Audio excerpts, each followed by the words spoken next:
오늘 첫 번째 시간은 짜자잔. 지난 1년 반 동안 12,500km를 자전거로 여행한 분이 있습니다.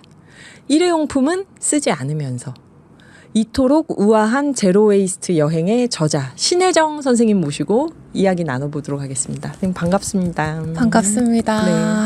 어떻게 부르는 게 편하세요? 신혜정 선생님? 신혜정 작가님? 예, 신혜정님, 신혜정 선생님, 혜정님? 예, 좋습니다. 좋습니다. 네. 신혜정 작가님, 혜정님 자기소개를 책 날개에서 쫙 봤어요. 그리고 페북에서도 들어가 보고 이런 분이시구나 했는데 또 청취자분들께 직접 한번 소개하신다면 어떻게 청취자분들께 자기소개 부탁드립니다. 네. 저는 신혜정이라고 하고요. 저는 모든 존재가 조화롭든 싸우든 공존해 나가는 사회를 비전으로 삼고 있고 지금은 이제 대학원에서 공부하면서 파트타임으로 이제 기후 대응 쪽으로 일을 좀 지원하고 있습니다. 대학원에서 어떤 전공으로 하고 계신가요? 석사 때는 환경교육을 했었는데 이제는 박사는 교육학으로 들어가서 평생교육을 전공하게 될 것 같아요. 왜 여쭤봤냐면 싸우든 친하든 공존하는 방법 그 말씀 들었을 때 와 멋지다 했는데 어떤 전공과 관련이 있을까 싶어서 여쭤봤어요. 평생교육 네. 연결이 되는 듯해요. 그러면 선생님과 저는 오늘 싸우는지 친한지는 잘 모르겠지만 25분 후에 알겠지만 공존하는 북토크를 한번 해보도록 하죠. 네. 선생님 그러면은 이 12,500km 이거 지도를 보니까 남아시아 쪽으로 갔다가 시베리아 쪽 러시아로 해서 돌아왔더라고요. 네. 그 긴 거리를 자전거로 여행을 하셨는데 이렇게 결심하게 된 계기가 있을까요? 네. 일단은 이스탄불까지 자전거를 타고 돌아올 때는 이제 시베리아 횡단 열차를 타고 돌아왔었고요. 가게 된 계기는 원래 세계 여행은 한번 하고 싶다는 생각은 한 10년, 20년간 품고 있었는데 이제 제가 하던 저는 일에서 인생의 의미를 찾으려고 했었어요. 제가 말했던 그 비전을 실행할 수 있는 일이라고 생각을 했었고. 그러니까 싸우든 친하든 공존하는 세상을 만드는 일을 하셨던 거군요. 그렇게 믿고. 그렇죠. 저는 그렇게 믿고 했었는데 어떤 일인지 구체적으로 여쭤볼게요. 네, 그 몽골에서 나무를 심으면서 과일나무 같은 것들을 심어갖고 주민들이 자립할 수 있게 그 소득을 통해서 지원을 하는 단체였었어요. 그래서 저도 몽골에서 한 2년 반 정도 일하다가 한국 와서 일하고 하다가 이제 몽골에서는 사실 아무리 일이 힘들어도 내가 뭘 위해서 일하고 있는지를 볼 수 있으니까 바로 그 현장에서 그게 힘이 났었는데 나무를 심고 심어진 나무를 보고 나무를 보고 그 나무를 심는 주민분들이랑 얘기하고 맞아요. 워크숍하고 하면서 그랬는데 한국에 오면서는 그 버틸 수 있는 힘이 좀 약해지면서 그리고 이게 정말 맞나? 내가 지금까지 몇 년을 해왔다고 했는데 거기에서 무슨 변한 게 있었던가 약간 그런 회의가 들어서 그러면 나는 내 인생의 의미를 이 일에서 찾을 수 있다 그랬는데 이 일에서도 못 찾겠다면 어떻게 할까 좀 생각을 해보자. 그래서 여행을 그 즈음에 떠나기로 결심했습니다. 나를 찾는 여행 그런 걸까요? 그렇죠. 다음 길을 찾는 길을 찾는 여행. 자전거를 들고 그래서 이제 배를 타고 중국을 가잖아요. 전 그 대목을 읽으면서 와 나랑 진짜 비슷하다고 웃음이 나왔던 게 송별회를 해주는 사람들하고 만나서 술을 마시다가 가가지고 빨리 출국 수속하고 배를 타야 되는데 그 시간을 이제 막 못 맞추고 난리가 나는 얘기가 나오잖아요. 제가 예전에 그래서 비행기를 한번 놓친 적이 있어요. 오늘 방송에서 처음 공개하는데 아무도 몰라요. 욕먹을까봐 아무한테도 얘기 안 하고 공항 옆에 모텔에 가서 자고 다음날 비행기를 탔어요. 그 송별회 하다 비행기를 못 탄 적이 있었거든요. 그래서 이 도입부를 읽으면서 작가님이 정말 기대됐습니다. 아니 나 말고 또 이런 사람이 있다니. 너무 반갑습니다.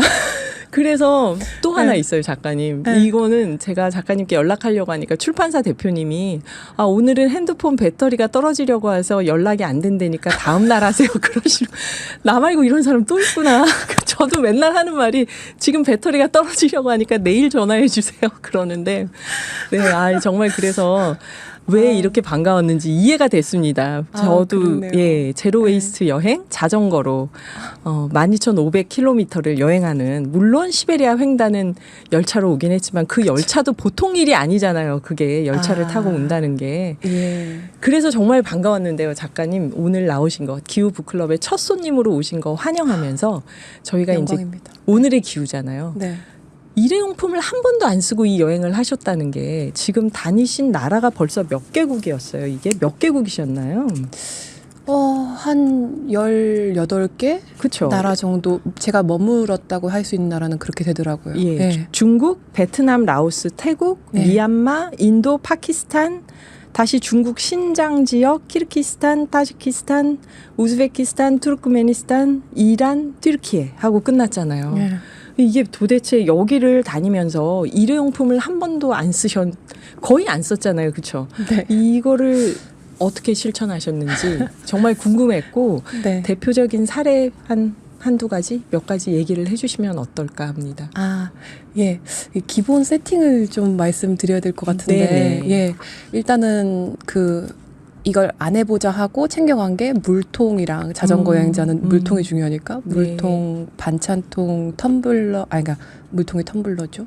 예, 장바구니, 뭐 수저, 포크 이렇게 세트를, 기본 세트를 챙겨갔어요. 그러니까 물통은 좀 큰 물통, 예. 텀블러는 들고 다니면서 먹을 수 있는 좀 작은 거, 예. 그렇게 준비하셨나 봐요. 예. 그래서 물통은 1.5리터 물통 하나는 자전거에 매달고 다니고, 네. 텀블러는 이 핸들바 가방에 넣고 다니고, 그러면서 그거를 상비하는 게 중요하다는 걸 이제 처음에 하면서 깨달았는데, 네. 왜냐면 언제 먹고 싶어질지, 언제 내가 좋은 간식을 발견하게 될지 모르니까, 네. 그거를 자전거 타고 다닐 때도 자전거를 숙소에 놓고 이 시내에 나올 때도 항상 진짜 몸처럼 들고 다니면서 했었고요. 그래서 자전거 다닐 때는 그 전날에 물을 끓여 놓는 거예요. 찻잎 같은 거를 중국 시장에서 좀 사갖고 들고 네. 다니면서 그걸로 물을 끓여서 식혀서 다음날 그 물로 쓰고, 간식 같은 것들도 다니다가 이런 슈퍼 같은 데서는 봉지 과자를 살 수가 없으니까, 네. 예, 그 전날에 묵는 숙소 근처에서 뭐 노점이나 아니면 전통시장 빵집이나, 가서 예, 네. 그런 데서 포장 없이 살 수 있는 거를 찾아갖고, 아. 예, 그렇게 준비하고 다니고, 예, 그리고 거기다가 이제 그 식음료 부분에서 보통 일회용 플라스틱은 많이 쓰게 되더라고요. 네. 예. 근데 거기에다 추가해서 뭐 비누를 사갖고 몸이랑 머리에 쓰는 비누 하나, 빨래 비누 하나 이렇게 맨날 갖고 다니고, 면생리대도 좀 챙겨가지고 가서, 예, 쓰면서 빨아서 이 자전거 뒤에다가, 예, 그 가방에다, 말려요? 예. 그럼 햇빛에 바람에 굉장히 네네. 잘 마르거든요. 아, 그렇죠. 예. 또 예. 자전거로 다니니까. 예, 네. 예. 그런 식으로 예, 다니면서 되게 나라별로 좀 그렇게 다니다 보니까 좀 나라별로 좀 양상이 달라갖고, 예, 며칠 적응해서 보면은 중국이나 인도 같은 경우에는 진짜 일회용품이 내가 예상하지 못한 때 정말 전방위적으로 좀 나아갔고, 네. 예, 거기서는 항상 좀 이게 이 마음의 경계를 하고 있는 게, 특히 중국 빵집에서는 예, 그 빵을 각자 개별 빵을 하나하나 봉지에 담아주고, 그 큰 봉지에다 그걸 또 담고, 거기다가 비닐 장갑까지 빵 먹을 때 끼고 먹으라고 비닐 장갑까지 담아줘요. 그래서 네. 우리나라도 요즘 많이 그래요. 비닐 장갑 주는 경우도 정말요? 많아요. 아유, 그걸 예, 따라갔네요. 예, 그래서 그거 할 때는 필요 없어요, 필요 없어요, 필요 없어를 3번을 말해야 돼갖고, 그거 타이밍을 맞추는 거를 또 가면서 배운다든지, 태국 같은 경우에는 이 물컵에 식당에 앉아있으면 서비스를 해준다고, 네. 얼음 컵에다가 빨대를 꽂아서 주거든요. 네. 예. 네. 그래서 일단 주문을 하고 나면 이제 그 식당 쪽을 동태를 살피면서 혹시라도 그걸 준비하고 계신가. 그래서 나오기 전에 얘기해야 되니까. 네, 네. 빨대를 꽂기 전에 얘기해야 되니까. 네네. 예, 그러고 있었죠. 아우, 엄청나게 부지런해야 할 수 있는 거였구나 하는 생각이 문득 들어요. 그냥 편리하게 지나다니면서 간단하게 사면 되는데, 미리 준비하고, 미리 빨고, 미리 말리고, 그렇게 하면서 이 쓰레기 안 쓰는 거, 플라스틱 안 쓰는 거를, 쓰레기 안 만드는 거, 플라스틱 안 쓰는 걸 실천하셨구나. 네. 그런 생각이 드네요. 그러니까 저도 예전에 일하면서 좀 시도를 해봤었는데 네네. 바쁘니까 이걸 챙길 여유가 없으니까 좀 한 번은 참지만 두 번은 못 참고 쓰게 되고 그러면 에이 망했다. 그냥 말지 뭐 막 이러면서 말게 되더라고요. 근데 여행에서는 여유가 좀 생기고 네. 혼자 여행 가다 보면 심심하거든요. 예, 사실 그런 게 좀 양념이 되는데 그래서 재밌게 전 나름대로 했던 것 같아요. 아, 그게 재밌으실 정도면은 평소에 진짜 부지런하신가 봐요. 이렇게 막 그렇지가 않아요. 손빨래하고 이런 거 귀찮아하지 않는. 아니에요. 아니에요. 아니에요. 굉장히 귀찮아하는데 예. 그게 일이 많고 일하고 와서 지치고 그러면 정말 부담이고 짐이고 하기 싫은데 이게 정말 여유가 있을 때 느릿느릿 여행하는 거니까. 예. 심심해서라도 뭔가 예전에 어르신들이 할머니들이 그 겨울 내내 뜨개질 해갖고 스웨터 짜고 막 이러시잖아요. 네네. 이게 할 일이 없으니까 이걸 소일거리로 한다 하시면서 예, 그런 식으로 예, 할 수가 있더라고요. 소일거리로. 그건 겸손하신 말씀 같고요. 이거를 여행 다니면서 특히 제로 웨이스트를 실천한다는 거는 이제 특별한 부지런함과 노력이 아니면 어려운 일인 것 같아요. 그 지금 나오기 전에 괜찮아요. 뭐 안 주셔도 돼요. 뭐 예를 들면 뭐 비닐이나 네. 뭐 포장용기나 빨대나 이런 거 줄 때 괜찮아요. 안 주셔도 돼요. 이런 얘기를 각 지역마다 그럼 그 나라 말로 했나요? 네. 아, 정말요? 그럼 선생님 제가 좀 주책스러운 부탁이지만 지금 완전 감동이 오는 게 이게 10개국 이상인데 그 나라 말로 다 하셨군요. 튀르키예에서 웨이터가 빨대를 꽂으려고 하면 뭐라고 하시나요? 그때 죄송합니다. 그냥 그때쯤 가서는 이제 이렇게 하고 감사합니다만 예. 테스키르 에데름 뭐 이렇게 정도만 했었어요. 예. 그럼 태국 베트남에서는 그럼 중국? 베트남이 아마 빨대가 필요 없다가 콩건 엉훗이었을 거예요. 약간 성조가 있어갖고 네네. 예. 그거고 중국에서는 부야오였고 필요가 없다. 예. 제가 다 그랬구나. 네. 그러니까 이 각 인도, 파키스탄 각 나라 말을 네. 우즈베키스탄에서는 어떻게 하셨어요? 그냥 우즈베키스탄에서도 그렇네요. 생각해 보니까 네. 이 중반쯤 돼서는 이렇게 하면 손짓을 괜찮다 하고 그냥 감사합니다. 괜찮아요. 감사합니다. 이 정도로 표시를 했던 것 같아요. 그걸 다 이해하시고 그거를 그분들이 베트남이 맞아요. 성조가 6개나 있죠 거기가. 그거를 베트남어로 그렇게 하셨구나. 근데 또 하나 궁금한 건 자전거 여행을 보통 보면 일본도 많이 가시더라고요. 네. 인프라가 잘 돼 있어서. 근데 이렇게 유라시아 대륙을 이스탄불까지 갔다 오는 이스탄불에 이렇게 꽂히신 계기가 뭐였을까요?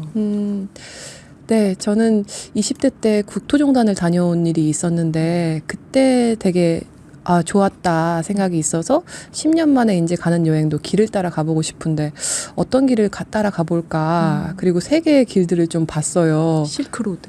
네. 그래서 그때 찾은 게 이제 실크로드였는데 네. 좀 막 스페인 산티아고 길도 보다가 너무 좀 그건 짧은 것 같고 약간 산티아고가 짧을 정도로. 네네. 조금 더 긴 길이 없을까 하다가 보니까 실크로드가 되게 좋은 게 적당히 길고 그러니까 꽤 길고 그리고 되게 가까워요. 누구는 이 실크로드의 동적 종점이 경주에 있었다라고 얘기도 하거든요. 그럴 수 있겠네요, 진짜. 네. 유라시아 대륙 끝이 한반도잖아요, 지금. 그렇죠. 네. 그래서 거기서 출발해서 해로로 가든 뭐 장보고는 해로로 갔겠고 육로로 가든 어쨌든 튀르키예까지 가고 혹자는 또 포르투갈 호카곳 거기가 끝이니까 서쪽 끝이니까 거기까지 홋카이도까지 간다고. 간다. 네, 호카곳이라고 하더라고요. 호카곳이요. 네. 네. 근데 저는 그 포르투갈까지 가긴 너무 긴 것 같고, 그쵸, 길죠. 튀르키예 정도가 좋겠다. 그리고 좀 약간 이스탄불 멋있다. 약간 종착지로 삼기에. 그래서 이스탄불을 종착지로 삼고 근데 실크로드를 따라가려다 보니까 실크로드도 여러 갈래가 있더라고요. 네네. 몽골 쪽으로 가는 것도 있고 중국 쪽으로 가는 것도 네네. 있고.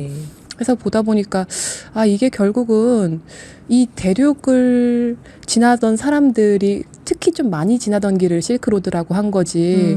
그냥 내가 어떻게 가든 그게 실크로드지. 예, 예. 네. 그 생각이 들어서 일단은 이스탄불을 종착지로 잡고 제가 가고 싶은 세 곳을 찍어서 예 그거를 좀 이어가는 형태로 가고 예, 싶었던 세 잡았어요. 곳이 어디였는지 청취자님.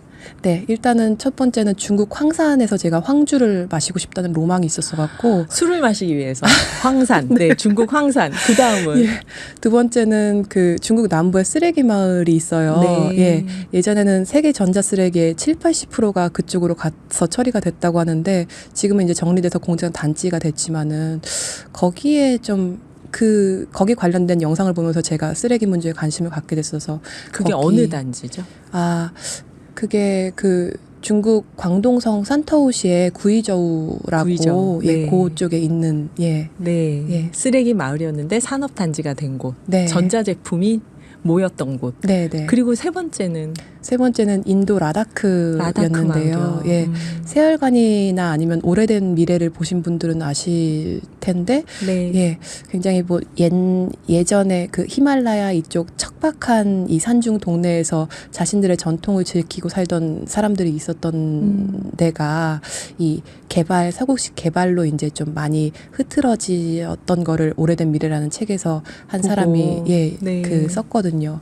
그걸 제가 10년 전, 20년 전에 보고 그렇구나. 나는 지금 현대 사회가 당연히 수렵 채집에서 농경을 거쳐왔고 산업으로 와서 지금에 이르는 필연적인 발전 경로를 따라서 지금에 이르렀다고 생각했는데 네. 그걸 보고 현대 사회라는 것도 다양한 사회 중에 한 형태일 뿐이고 이것도 장단점이 있겠구나.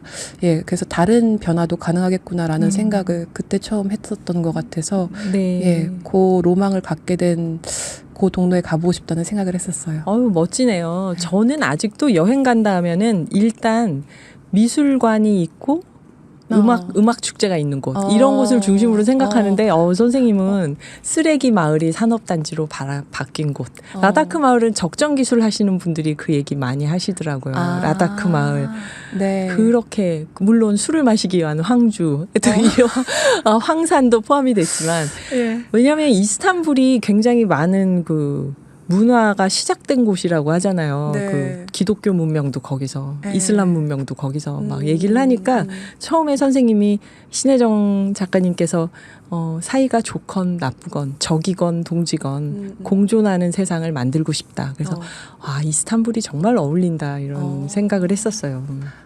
그렇게 또 풀어주시니까 그런 것도 같아요. 그런 뜻 아니었나요? 그렇게 생각하면서 감동을 받으면서 들었는데 제가 감동을 받네요. 네. 그리고 저는 선생님이 이런 말씀이 있어요. 프롤로그에. 네. 나는 20여 년 평생을 서울뜨기로 살았다. 사람 사는 게 다 서울 같겠지 생각했다. 우리나라 땅을 걸어보면서야 알았다. 국토종단하신 거죠. 네. 사실 이 나라 대부분은 내가 시골이고 자연이라고 부르던 풍경이었다는 것을, 도시는 이 안에서 점이고 섬 같은 존재라는 것을, 풀과 나무와 가깝게 걸으면서 하늘과 산과 강의 존재를 새삼 깨달았다. 환경이라는 인생의 주제가 떠올랐다. 저 이 대목이 참 좋았어요.